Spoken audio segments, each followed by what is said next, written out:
Normally, that guy wouldn't be a problem. For some reason, my character decided that, oh, I'm just gonna fail utterly. Yes, and if you're wondering what difficulty I'm playing on, it's the default difficulty. Meaning normal mode rather than core mode. So if there's like 5 levels of difficulty, I'm playing on level 2. So this is quite unforgivable, really, and I do apologise. To be honest with you, this is the second time that I have recorded this, but the first time I ran out of disk space. And it went far better than what's going now. It really did. I killed that guy in one shot and everything, and I didn't get ganked by the guards either. I stole that thing and ran away and they did not catch me. But no, this time the version I'm actually going to record, big pile of fail. Big, humongous, stinking, festering pile of rotting fail, and you all love it, don't you? We're going to spend about 20 episodes here in Candlekeep, failing, wandering around, doing errands, finding crossbow bolts and killing rats, and when we actually get out into the main game, we're going to die even more. I'm there. I should have joined the army. Right, here's what you again. Yeah, I gave you crossbow bolts. We go here, we take these, and then we save. When we get out here, we save.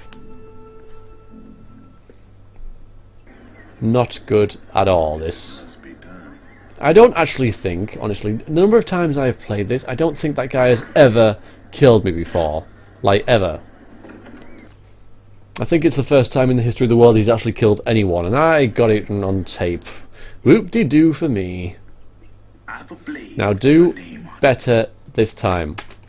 Shoot him in the head. In the head. In the head. Shoot. There, Rex. Right, use your sword. Use your sword. Screw your bow. Use your sword. Attack him with your sword. Attack him. Stab him. Ah, oh, whoa! Okay, you made up for it.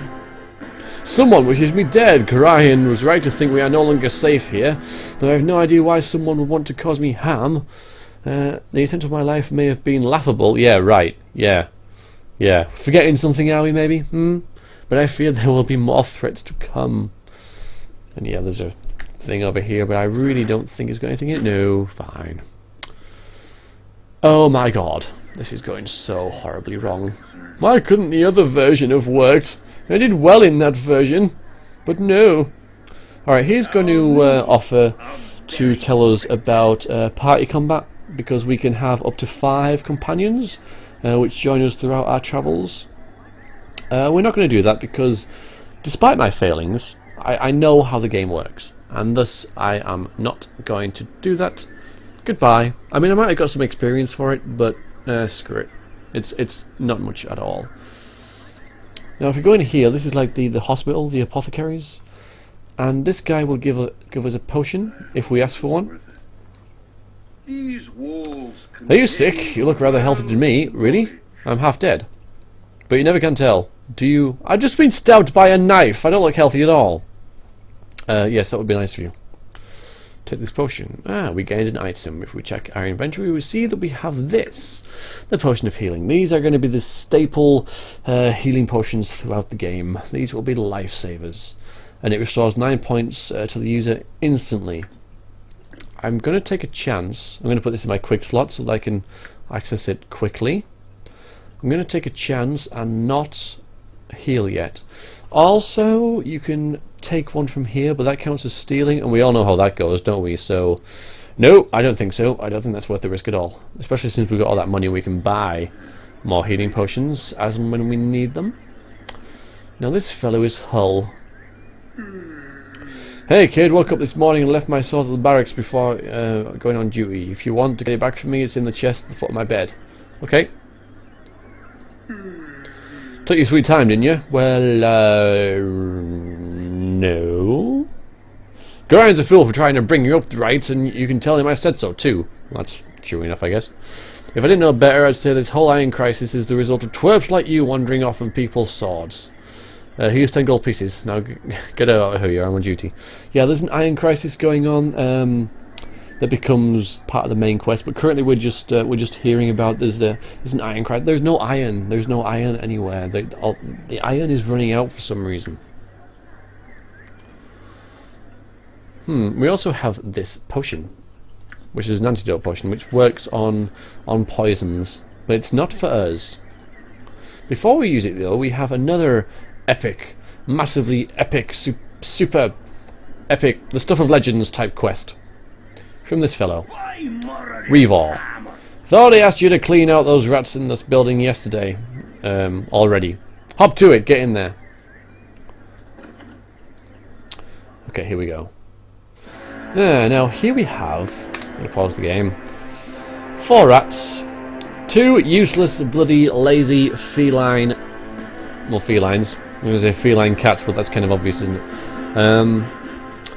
To save me clicking on all of these, I'm going to assign an AI script to Mr. Variax here. So I'm going to click on my character records sheet, and this gives us a brief overview of our character. It gives us our statistics, what we look like, our class and race. These are all the statistics for our character. It's pretty complicated. You don't need to know half of it really, although clearly you do from what I've been playing. What we're interested in, and it gives you your armor class and your hit points again, is customize, because we want to change our script to ranged attack, which means that initially if he sees an enemy he'll use his bow and then switch to melee if it gets too close. So now he'll attack automatically with his short sword since they're in melee, and I know they can't hurt me. Oh, there was 5 rats, and I get 1 experience points for each of these rats. And I'll show you about experience points when I finish this quest. When he kills the rat. Yeah, a critical hit on the rat. Awesome. A ring. A nothing. Another nothing. Let us leave. And this is here. This is how it works. He gives us 5 gold pieces. Don't spend it all in one place. Get and 50 experience. Now, this is our experience. Currently we have 121 in fighter and 121 in thief. That is because it's divided between the 2 classes. If we were only one class, we would have 242 experience in our one class. But because we have 2 classes, it's divided between the 2.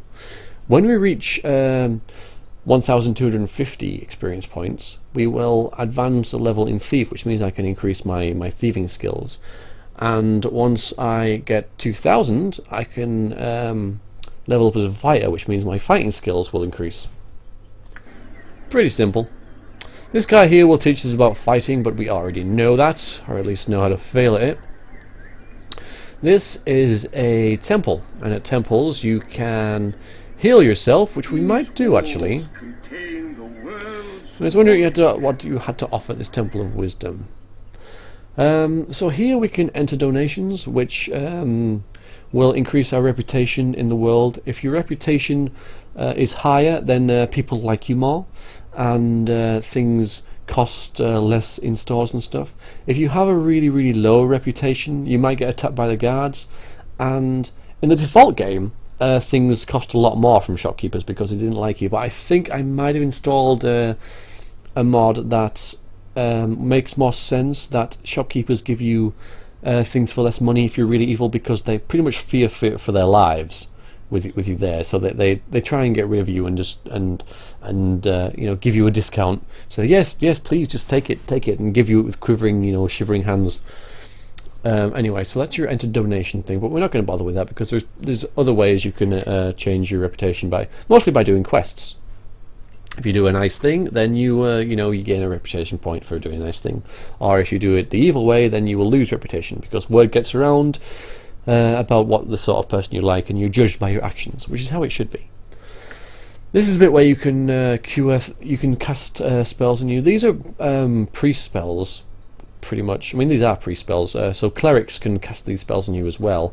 Or you can come to a temple and pay the priest here to cast things on you. But so you can get resurrection, which is actually quite cheap, 150 gold to raise you from the dead. You know, that's quite generous, really. Um, because your NPCs can die, whereas you once you die, you disintegrate for whatever reason. There is a reason for it, but I shan't go into it just yet. You can also barter things. You can buy potions of healing here and antidotes, you know, curative type things, and you can identify things because sometimes you can pick up an item and you don't know what it is, or you know what it is. Like it could be a dagger, but it's got some magical properties in it, and you don't know what they are. So you can come and bring it to a temple, and they'll identify it for 100 gold. Certain merchants do it, and there is a spell called Identify which does it as well, which is the same spell that we have to get for that bloke in the inn.